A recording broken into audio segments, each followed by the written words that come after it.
যা ভাবতাম ঠিক তাই বন্ধুরা। দর্শক, বাংলাদেশকে ল্যাং মেরে ঝাঁপ চেনালো পাকিস্তান। প্রিয় দর্শক, আমি সত্যসন্ধানী কৃষ্ণ একটা খুব দামি, খুব গুরুত্বপূর্ণ খবর নিয়ে এলাম। বিশ্বাসঘাতকতার নতুন নজির গড়ল পাকিস্তান।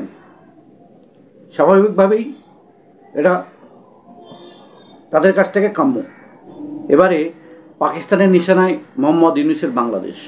বর্তমানে ভারত সরকারকে চাপে রাখতে আর প্রতিবেশীকে টক্কর দিতে পাকিস্তানের সাথে হাত মিলিয়েছিল এই বাংলাদেশ।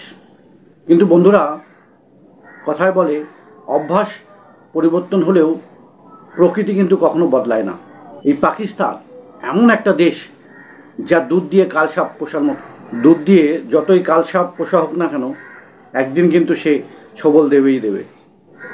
আর ঠিক সেটাই করলো পাকিস্তান বাংলাদেশের সঙ্গে। আসুন এবার খবরটা আপনাদেরকে জানাই। খবর অনুযায়ী প্রতিশ্রুতি সত্ত্বেও বাংলাদেশের চট্টগ্রাম বন্দরে ৩,০০০ টন ওজনের guided missile frigate PNS Aslat যুদ্ধজাহাজটি শেহবাজ শরীফ কিন্তু বাংলাদেশে পাঠায়নি। আর এরপরেই মাথায় হাত ইউনূস সাহেবের। তিনি ভাবছেন, এত কিছু করলাম, এত তেল মাখালাম, কিছুই হলো না। দর্শক, বেশ কয়েক বছর আগে পাকিস্তানের একটি বন্দরে উপস্থিত হয়েছিলেন বাংলাদেশের নৌবাহিনীর সদস্যরা। আর ঠিক সেই সময়ই পাকিস্তান তাদেরকে একটি প্রতিশ্রুতি দিয়েছিল। কিন্তু বেইমানি যার রক্তে রক্তে শিরায় শিরায়, সেই পাকিস্তান কিন্তু তাদের সেই প্রতিশ্রুতি রাখল না।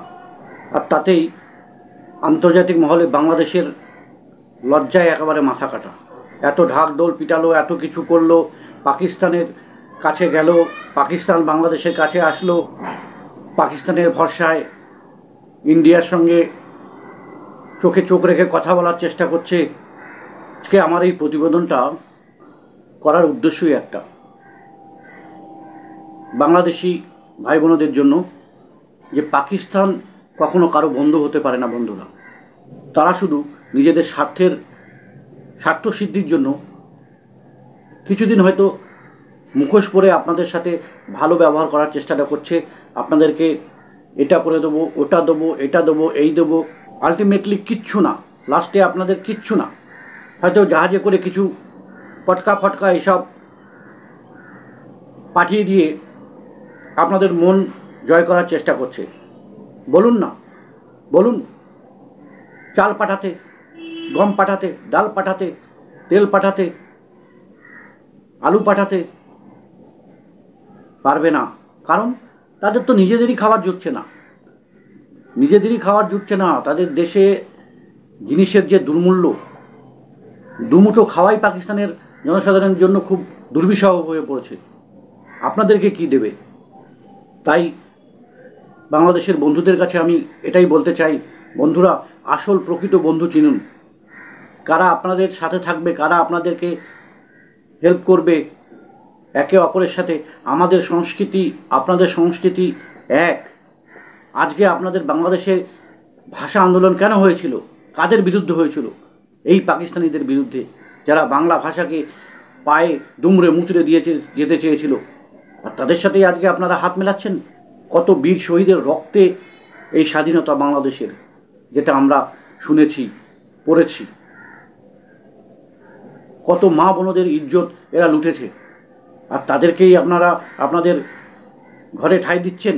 তাই আমি বলবো, আপনাদের অবশ্যই আত্মমন্থন করার দরকার আছে।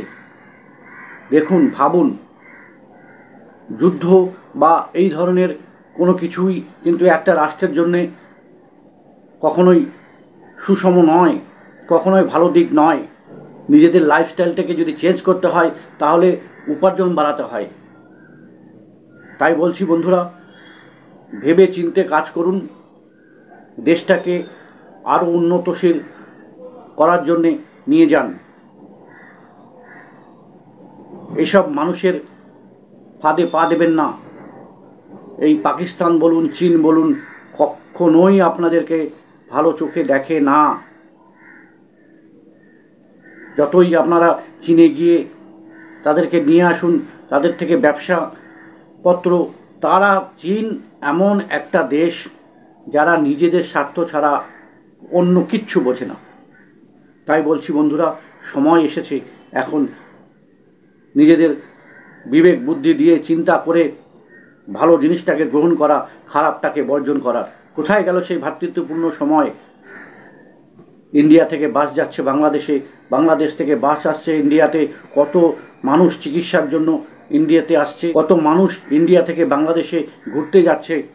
আমাদের ভারতের সাথে বাংলাদেশের যে সুসম্পর্ক, যে ঐতিহ্য, বিশেষ করে এই পশ্চিমবঙ্গের সাথে ভাষাগত মিল, সাংস্কৃতিক মিল, সেই দিনগুলো আবার ফিরে পেতে চাই। ঝগড়া মারামারি কাটাকাটি করতে চাই না দর্শক। আজকের এই প্রতিবেদনটা এইখানেই। জয় হিন্দ।